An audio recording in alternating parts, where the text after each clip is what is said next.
আসসালামু আলাইকুম। এখন দেখবেন সংবাদ শিরোনাম। চুয়াডাঙ্গার জীবননগরে আধিপত্য বিস্তার নিয়ে বিএনপির জামায়াত নেতাকর্মীদের সংঘর্ষ, একজন নিহত, আহত 5, এলাকা থমথমে। নির্ধারিত সময় পার হলেও সুনামগঞ্জের হাওরে শেষ হয়নি ফসল রক্ষা বাঁধ নির্মাণ কাজ। অনিয়ম, দুর্নীতি আর অব্যবস্থাপনাকে দুষছেন কৃষক নেতারা। জাটকা সংরক্ষণে দেশের অভয়াশ্রমগুলোতে মাছ ধরায় 2 মাসে নিষেধাজ্ঞা শুরু। দ্রুত খাদ্য সহায়তা বিতরণ ও ঋণের কিস্তি বন্ধ রাখার দাবি জেলেদের। ইসরায়েল মার্কিন যৌথ হামলায় ইরানের সর্বোচ্চ ধর্মীয় নেতা খামেনি নিহত। দেশজুড়ে শোকের মাতম, 40 দিনের রাষ্ট্রীয় শোক। তেহরান বিশ্ববিদ্যালয়ে জানাজা হবে কাল। এতক্ষণ শুনছিলেন সংবাদ শিরোনাম, এবারে শুনবেন বিস্তারিত। চুয়াডাঙ্গার জীবননগরে এলাকায় আধিপত্য বিস্তার নিয়ে বিএনপি ও জামায়াত নেতাকর্মীদের সংঘর্ষে এক জামায়াত কর্মী নিহত হয়েছেন আর আহত হয়েছেন 2 পক্ষের অন্তত 5 জন। গত রাতে উপজেলার হাসাদাহ বাজারে এই ঘটনা ঘটে। স্থানীয়রা জানায়, এলাকায় আধিপত্য বিস্তার নিয়ে বাঁকা ইউনিয়ন স্বেচ্ছাসেবক দলের সাবেক সহসভাপতি মেহেদী হাসান ও ইউনিয়ন জামায়াতের আমির মফিজুর রহমানের মধ্যে বিরোধ চলছে। সংসদ নির্বাচনের পরদিন মেহেদী হাসানকে মারধর করা হয়। এর জের ধরে শনিবার সকালে হাসাদাহ বাজারে জামায়াত কর্মী খায়রুল ইসলামকে মারধর করে মেহেদী ও তার লোকজন। এই ঘটনা নিয়ে রাতে 2 পক্ষের মধ্যে বাকবিতণ্ডা হয়। এক পর্যায়ে বাঁধের সংঘর্ষ, এতে আহত হন 6 জন। আহত হাফিজুর রহমানকে উন্নত চিকিৎসার জন্য রাজধানীর একটি বেসরকারি হাসপাতালে ভর্তি করা হয়। পরে চিকিৎসাধীন অবস্থায় মারা যান তিনি। হাফিজুর জামায়াত নেতা মফিজুরের ছোট ভাই। মফিজুরও গুরুতর আহত অবস্থায় হাসপাতালে ভর্তি রয়েছেন। এই ঘটনায় এখনো মামলা হয়নি। জড়িতদের ধরতে অভিযান চলছে বলে জানিয়েছে পুলিশ। বাঁকা ইউনিয়ন নিহত হাফিজুর রহমানের মরদেহ এখনো চুয়াডাঙ্গা সদর হাসপাতালের মর্গে রাখা হয়েছে এবং মর্গে তার ময়নাতদন্তের কার্যক্রম চলছে। মর্গের বাইরে জামায়াতের জেলা এবং উপজেলা এবং ইউনিয়ন পর্যায়ের বিভিন্ন নেতাকর্মীরা অবস্থান নিয়েছেন এবং তারা মরদেহ যেহেতু মর্গে আইনি প্রক্রিয়া শুরু হয়েছে, এজন্য আসলে তারা কিন্তু অপেক্ষমান রয়েছেন। এখনো পর্যন্ত আমরা যেটা জেনেছি যে আহত যারা রয়েছে, অর্থাৎ এই হাফিজুর রহমানের যিনি ভাই, তিনি বাঁকা ইউনিয়ন জামায়াতের আমির মফিজুর রহমান, তিনিও আশঙ্কাজনক অবস্থায় রাজধানী ঢাকার একটি বেসরকারি হাসপাতালে চিকিৎসাধীন রয়েছেন এবং বিএনপির যেই 2 থেকে 3 জনের আহত দাবি করা হচ্ছে, তাদের অবস্থা বলা যায় যে কিছুটা উন্নতির দিকে এবং প্রাথমিক চিকিৎসা শেষে তাদের উপজেলা স্বাস্থ্য কমপ্লেক্সে ভর্তি রাখা হয়েছে। পুলিশ যেটি জানিয়েছে যে এই ঘটনায় আহত যে 2 জন বিএনপির কর্মী রয়েছে, তাদেরকে পুলিশ হেফাজতে রাখা হয়েছে। এখনো পর্যন্ত যেহেতু মামলা হয়নি এবং পুলিশের পক্ষ থেকে যেটি জানানো হয়েছে যে এই ঘটনায় যারা জড়িত কিংবা সন্দেহভাজন যারা রয়েছে, তাদের ধরতে পুলিশ অভিযান শুরু হয়েছে। জামায়াতের নেতারা আমাদের সাথে কথা বলেছিলেন। চুয়াডাঙ্গা 2 আসনের সংসদ সদস্য এবং জেলা জামায়াতের আমির রুহুল আমিন, তিনি সাংবাদিকদের সাথে কথা বলেছিলেন এবং তিনি বলছিলেন যে এই ঘটনার সুষ্ঠু বিচার হোক এবং তিনিও আসলে তেমনটি দাবি করেছেন। নির্ধারিত সময় পার হলেও সুনামগঞ্জের হাওরে শেষ হয়নি ফসল রক্ষা বাঁধ নির্মাণ কাজ। নীতিমালা অনুযায়ী 28 ফেব্রুয়ারির মধ্যে কাজ শেষ হওয়ার কথা থাকলেও অধিকাংশ জায়গায় এখনো শেষ হয়নি মাটি ফেলার কাজ। বাঁধের কাজে অনিয়ম, অব্যবস্থাপনা আর দুর্নীতিকে দুষছেন কৃষক নেতারা। দেরিতে বাঁধ নির্মাণ হলে বাঁধের স্থায়িত্ব নিয়েও প্রশ্ন তুলছেন তারা। ঝুঁকির মুখে ফসল নিয়ে শঙ্কায় কৃষক। দিগন্ত বিস্তৃত ফসলের মাঠ, বাতাসে দোল খাচ্ছে কৃষকের স্বপ্ন।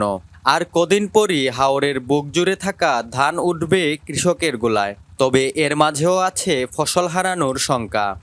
আগাম বন্যা ও পাহাড়ি ঢল থেকে সুনামগঞ্জের বোরো ফসল রক্ষায় প্রতি বছর অস্থায়ী বাঁধ নির্মাণ প্রকল্প নেওয়া হয়। তাতে বরাদ্দ দেয়া হয় শত শত কোটি টাকা।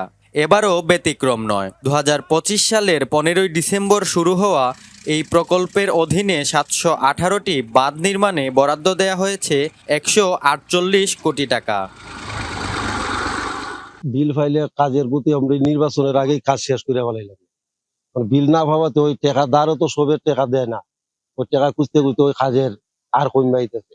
তবে নীতিমালা অনুযায়ী 28 ফেব্রুয়ারির মধ্যে বাঁধের কাজ শেষ হওয়ার নির্দেশনা থাকলেও সম্পূর্ণ হয়নি একটি বাঁধের কাজও। হাওর ঘুরে দেখা যায় কোথাও কেবল শুরু হয়েছে মাটি ফেলার কাজ, এখনও বাকি কম্প্যাকশন, কার্পেটিং, ঘাস লাগানো সহ অন্যান্য আনুষঙ্গিক কাজ। তারা এখানে একটা গাফলতি করার ফলে আজকের এই যে বাঁধের যে অবস্থাটা দেখা যায়, এটা কিন্তু তাদের গাফলাতির ফলে। অনেক কাজ তো বাকি রয়ে গেছে, দুবরা লাগানি, তরমুজ দেওয়া, আর ফিনিশিং করা। ঘরে লাগাইবো খরানো ফাগলুমে খরানো একটা দুবার টিকতো না মাইরে দেবো হেরা তো সমস্যা না, হেরা বিল উড়াই পাবো দেবো। বাঁধের কাজ বিলম্ব হওয়ার জন্য অনিয়ম ও ব্যবস্থাপনা আর দুর্নীতিকে দুষছেন কৃষক নেতারা। সুনামগঞ্জে হাওর রক্ষা বাঁধে শুরু থেকেই অব্যবস্থাপনা, অনিয়ম এবং দুর্নীতি প্রতীয়মান ছিল, অদ্যাবধি পর্যন্ত সেটা আছে। এই দুর্নীতি দুর্বৃত্তায়নের কারণেই কিন্তু হাওরে এই বাঁধগুলা একদম দুর্বল হয়েছে। নির্বাচনের কারণে নির্মাণ কাজে বিলম্ব হয়েছে দাবি পানি উন্নয়ন বোর্ড কর্মকর্তার। জানান এরই মধ্যে ৭৭% কাজ শেষ হয়েছে। বাকি কাজ শেষ করতে আরও ১৫ দিন সময়ের আবেদন করা হয়েছে বলে জানান সংশ্লিষ্ট এই কর্মকর্তা। যেহেতু আমাদের নির্বাচনের কারণে আমরা কিছু কাজ পিছিয়ে গেছিলাম, তো ইতিমধ্যে আমরা জেলা কমিটির সিদ্ধান্ত নিয়েছি এই কাজের মেয়াদ বৃদ্ধির জন্য। আমরা সেক্ষেত্রে আগামী ১৫ দিনের কাজের মেয়াদ বৃদ্ধির জন্য আবেদন করেছি। আমরা আশা করতেছি যে ১৫ দিনের ভিতরেই এই বর্ধিত সময়ের ভিতরে আমরা হয়তো কাজটা শেষ করতে পারবো। জেলায় এবছর ২,২৩,৫০৫ হেক্টর জমিতে বোরো আবাদ হয়েছে। দিগন্ত বিস্তৃত ফসলের মাঠ, বাতাসে দোল খাচ্ছে কৃষকের স্বপ্ন। আর কদিন জাটকা সংরক্ষণ ও ইলিশের উৎপাদন বাড়াতে দেশের ৬টি অভয়াশ্রমে ২ মাস মাছ শিকার, বেচাকেনা, মজুদ ও পরিবহনে নিষেধাজ্ঞা আরোপ করেছে সরকার। আজ থেকে কার্যকর হওয়া এই সিদ্ধান্ত বলবৎ থাকবে ৩০ এপ্রিল পর্যন্ত। নিষেধাজ্ঞা শুরু হওয়ায় নদী থেকে জাল, নৌকা সহ মাছ শিকারের সকল উপকরণ তীরে নিয়ে এসেছে জেলেরা। নিষেধাজ্ঞা সফল করতে রাত থেকেই নদীতে অভিযান পরিচালনা করছে মৎস্য বিভাগ ও কোস্টগার্ড।